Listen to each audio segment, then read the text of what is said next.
Hello everyone, welcome to the lecture series of operating systems. My name is Syed Ali Zamin and the topic that we are going to discuss in this video lecture is first come first serve scheduling algorithm in operating system. तो जो book हम basically follow कर रहे हैं इस पूरी video lecture की series में ऑपरेटिंग सिस्टम के, वो ये वाली बुक है। लेकिन आज का जो लेक्चर है वो कुछ स्लाइड्स यहाँ से भी कॉपी की गई हैं। अच्छा, मेरा नाम सैयद अली ज़ामिन है और इस वीडियो सीरीज़ के सारे लेक्चर जो हैं वो इस यूट्यूब चैनल पे अपलोडेड हैं। इसके अलावा आप मुझसे कांटेक्ट कर सकते हैं मेरे फेसबुक पेज पे, या मुझे डायरेक्टली आप ईमेल भी कर सकते हैं। कोई आपका क्वेश्चन है तो भी आप मुझसे कांटेक्ट कर सकते हैं।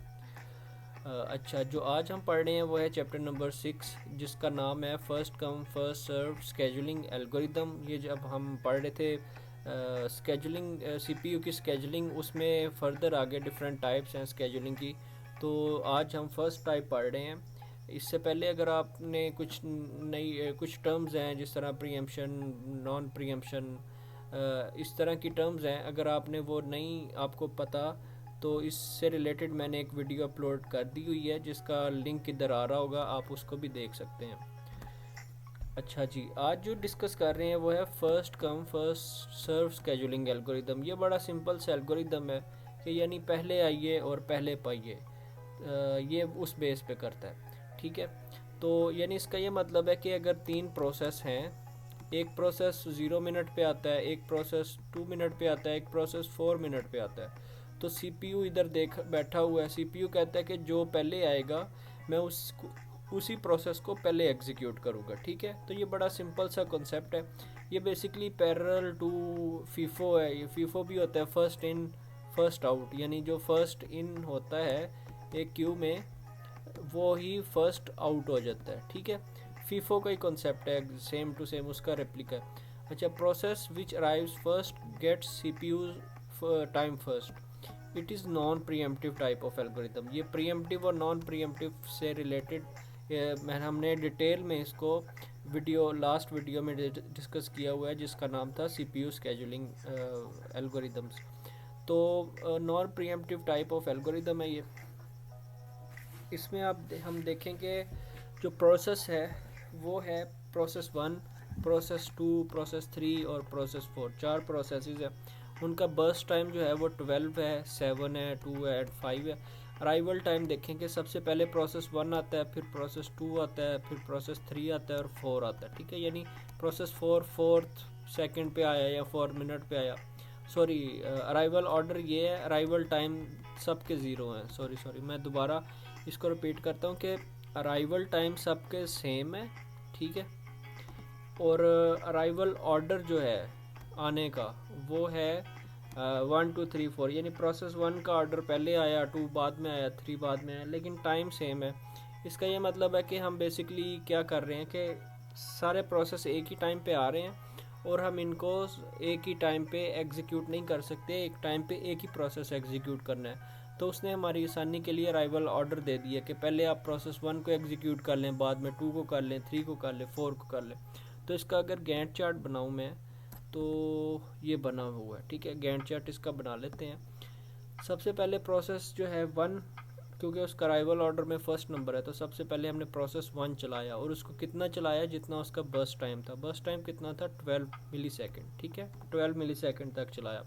फिर प्रोसेस 2 आया, उसका बर्स्ट टाइम था 7। अराइवल ऑर्डर 2 था और बर्स्ट टाइम था उसका 7, तो हमने उसको 7 मिली सेकेंड चला दिया। फिर प्रोसेस 3 का बर्स्ट टाइम था 2, उसको हमने 2 मिली सेकेंड चलाया। और लास्ट प्रोसेस 4 आया, उसका बर्स्ट टाइम था 5, तो हमने उसको 5 मिली सेकेंड चला दिया। तो ये उसका बन गया गैंट चार्ट। ये उसका उस टेबल से देख के बन गया। अब हम वेटिंग टाइम देखें कि किस प्रोसेस ने कितना वेट किया। प्रोसेस 1 जो है वो आया था 0 टाइम पे। ठीक है, 0 टाइम पे। ठीक है, लेकिन वो एग्जीक्यूट भी स्टार्ट में ही होना शुरू हो गया, उसने कोई वेट नहीं किया यहाँ, तो उसका वेटिंग टाइम क्या हो गया, 0। प्रोसेस 2 भी आया 0 मिनट पे था, यानी आ तो गया था, लेकिन क्योंकि पहले प्रोसेस 1 फर्स्ट कम आ गया था, फर्स्ट सर्व था, तो पहले प्रोसेस 1 चला, तो प्रोसेस 2 को कितना वेट करना पड़ा, 12 मिली सेकेंड, ठीक है। इसी तरह प्रोसेस 3 जो था वो आया 0 सेकेंड पे था, लेकिन उसको कितना वेट करना पड़ा, 19 मिली सेकेंड वेट के बाद उसकी बारी आई और वो चला। इसी तरह प्रोसेस 4 को 21 मिली सेकेंड वेट करना पड़ा और 21 मिली सेकेंड से फिर वो आगे 5 उसका बस टाइम था, तो 21 से 6 तक वो चला, ठीक है। अगर आपसे पूछेंगे, ये इंडिविजुअली आपको हर प्रोसेस का वेटिंग टाइम कैलकुलेट करना आ गया, अगर आपसे पूछेंगे टोटल एवरेज वेटिंग टाइम सारे प्रोसेसेस का कितना होगा, तो आपने इन सब को ऐड कर देना है वैल्यूज़ को और डिवाइड कर देना है नंबर ऑफ़ प्रोसेसेस पे, तो ये आ जाता है 13 मिली सेकेंड, यानी एवरेज 13 मिली सेकेंड जो है वो वेटिंग टाइम है इस पूरे सारे प्रोसेसेस की एग्जीक्यूशन का। इंडिविजुअली भी पता है आपको और वो भी पता है एवरेज भी। अच्छा, अब यहाँ देखेंगे कि हम कि यहाँ waiting time is equal to response time है, यानी यहाँ वेटिंग टाइम भी वही है और रिस्पॉन्स टाइम भी वही है। तो अगर आपको वेटिंग और रिस्पॉन्स टाइम का नहीं पता तो आप वही पिछली वीडियोस सीपीयू स्केजुलिंग के नाम से जो है लेक्चर 6.1 उसको देख सकते हैं। अच्छा, टर्न अराउंड टाइम क्या है? टर्न अराउंड टाइम होता है जब एक प्रोसेस इंटर होता है सिस्टम में और जब वो सिस्टम से आउट हो जाता है, ठीक है। यानी जिस तरह प्रोसेस 1 जो था सिस्टम में इंटर हुआ था 0 सेकंड पे, लेकिन एग्जीक्यूट कब हुआ था, 12 सेकंड पे। इसी तरह प्रोसेस 2 जो है वो इंटर तो 0 सेकंड पे हुआ था, ठीक है, लेकिन जब वो उसने टास्क कंप्लीट कर लिया था वो 19 सेकंड मिली सेकंड था। ये देखें ना, प्रोसेस 2 ने जब काम कंप्लीट कर लिया वो 19 मिली सेकंड था। इसी तरह प्रोसेस 3 ने जब काम अपना कंप्लीट कर लिया तो वो 21 मिली सेकंड था, 21 मिली सेकंड था जब प्रोसेस 3 ने काम कंप्लीट कर लिया। इंटर वो 0 सेकंड पे ही हो गया था सिस्टम में, लेकिन 0 सेकंड से ले के 19 मिली सेकंड तक तो वो वेट करता रहा और फिर 19 मिली सेकंड से 21 मिली सेकंड तक वो जाके एग्जीक्यूट हुआ। तो उसका आपको पता चल गया कि एवरेज वेटिंग टाइम क्या है, आपको पता चल गया कि उसका इंडिविजुअली क्या है, टर्न अराउंड टाइम क्या है, एवरेज टर्न अराउंड टाइम भी आप कैलकुलेट कर सकते हैं। अच्छा, अब हम एक और एग्जांपल देख लेते हैं। ये एक सिस्टम है जिसमें प्रोसेस 1 हम सपोज करते हैं कि सबसे पहले आया था, प्रोसेस 2 बाद में आया, प्रोसेस 3 उसके बाद में आया। तो प्रोसेस 1 का बस टाइम क्या है, 24। ये 24 एग्जीक्यूट किया, प्रोसेस 2 ने 3 किया, प्रोसेस 2 ने भी 3 किया, प्रोसेस 3 ने भी 3 मिली सेकेंड किया। अच्छा, अब देखें कि वेटिंग टाइम क्या है हर प्रोसेस का। प्रोसेस 1 ने कितना वेट किया, कोई वेट नहीं किया, 0 सेकंड पे ही चलना शुरू हो गया। प्रोसेस 2 जो है उसने कब वेट किया, अगर वो भी 0 सेकंड पे ही आया हो तो उसने कितना वेट किया, उसने 24 सेकंड वेट किया, ठीक है, अपनी एग्जीक्यूशन के लिए। प्रोसेस 3 ने 27 सेकंड या मिली सेकंड वेट किया अपनी एग्जीक्यूशन के लिए। तो उनका एवरेज टाइम क्या होगा, सबके waiting time divided by number of process is equal to 17। यहाँ देखें कितना वेट करना पड़ता है प्रोसेस को, एवरेज 17 मिली सेकेंड। अगर यही प्रोसेस का ऑर्डर हम चेंज कर दें कि हम कहेंगे सबसे पहले प्रोसेस 2 को हमने चलाया या पहले प्रोसेस 2 का ऑर्डर 1 था, ठीक है, तो प्रोसेस 2 ने कितना वेट किया, कोई वेट नहीं किया, 0 सेकंड वेट किया। प्रोसेस 3 ने कितना वेट किया, 3 मिली सेकेंड वेट किया। प्रोसेस 1 ने कितना वेट किया, 6 मिली सेकेंड। तो प्रोसेस 1 ने 6 किया, इसने 0 किया, इसने 3 किया। अगर इनका हम एवरेज निकालें तो देखें यहाँ एवरेज 3 है और यहाँ एवरेज 17 है सर। हालांकि प्रोसेसेस तो सेम है, लेकिन जस्ट ऑर्डर चेंज करने से, फर्स्ट कम फर्स्ट शेड्यूलिंग में थोड़ा सा ऑर्डर चेंज करने से भी हम देखिए एवरेज वेटिंग टाइम को जो है वो कम कर सकते हैं, ठीक है।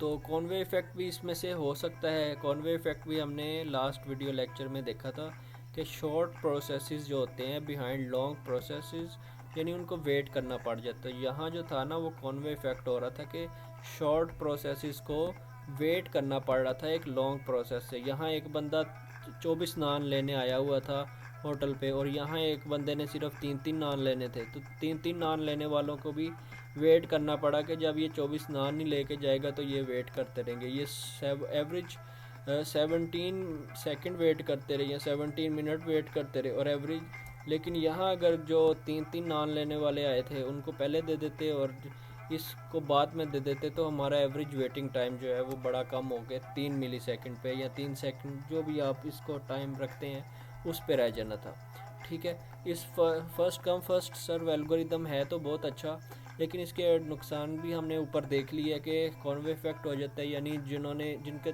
थोड़ी सी जॉब होती है, शॉर्ट जॉब होती है, उनको भी काफ़ी ज़्यादा वेट करना पड़ता है।